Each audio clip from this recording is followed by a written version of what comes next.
പ്രധാനമന്ത്രിയെ അവഹേളിച്ച് Eranad MLA P K. Basheer.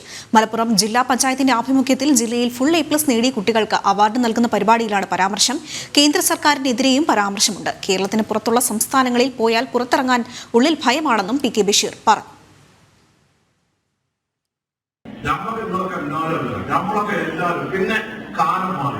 എല്ലാവരും ഒരു മതേതര സ്വഭാവത്തോടുണ്ടോ?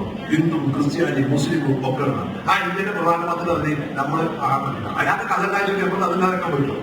ഇവിടെ അയാളെ ഒരു പൊട്ടലാണ്.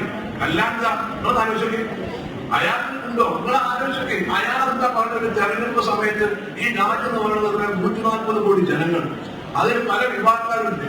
ഇവിടെ പല രാജാക്കന്മാരും വെച്ചിട്ട് ഒരു കൂട്ടം വർഗീയല്ലേ. ഇന്ത്യയിലൊരു കാര്യം മനസ്സിലാക്കണം, 75-80% ഭൂരിപക്ഷ സമുദായം മതേതര സ്വഭാവത്തോടു കൂടി എല്ലാവരും ഒരു ഉമ്മ മക്കൾ പോലെ നിൽക്കണമെന്നതാണ് ഈ തെരഞ്ഞെടുപ്പിന്റെ ഫലം എന്ന് നിങ്ങൾ മനസ്സിലാക്കണം.